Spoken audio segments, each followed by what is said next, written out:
રાજકોટની civil hospital ખાતે જનઔષધિ કેન્દ્ર શરૂ કરવામાં આવ્યું છે, જ્યાં દર્દીઓને પોસાઈ શકે તેવા ભાવમાં લોકોને દવા મળશે. આ જનઔષધિ કેન્દ્ર સૌરાષ્ટ્રના ગરીબ દર્દીઓ માટે આશીર્વાદ સમાન છે. દર્શન નામના દર્દીએ જણાવ્યું હતું કે તેની માતા માટે દર મહિને 1500 રૂપિયા જેટલી ડાયાબિટીસની દવા તેઓ લેતા હતા, પરંતુ પ્રધાનમંત્રી જનઔષધિ કેન્દ્રમાંથી આ દવાઓ તેમને ₹400ની આજુબાજુ મળે છે, જેથી તેમને ઘણો ફાયદો થાય છે. દેશના લોકોને વ્યાજબી ભાવે સસ્તી અને પરવડે તેવી દવા મળે તેવું દેશના પ્રધાનમંત્રીનું સ્વપ્ન છે. બધા પેશન્ટને સસ્તી અને સારી ગુણવત્તાયુક્ત દવા મળી રહેશે. તેના માટે આ સ્ટોર ચાલુ કરવામાં આવેલા છે.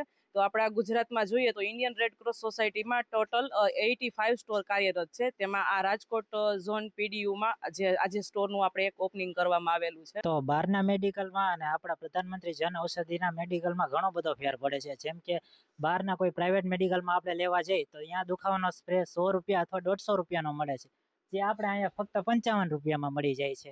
તેવી જ બધી ઘણી બધી બીજી વેરાયટી હોય છે, જેમ કે ડાયપર છે બાળકોના, પછી એવી કાર્ડિયાક ડાયાબિટીસની બીપી છે, જે પ્રાઇવેટ મેડિકલમાં બહુ ઊંચા ભાવે મળતી હોય ત્યાં અહીંયા હાવ ન્યૂનતમ ભાવમાં મળી રહે છે. પ્રધાનમંત્રી જન ઔષધિ કેન્દ્રમાં આવું છું, એનાથી ફાયદો મને 70થી 80% ફાયદો થયો છે દવામાં.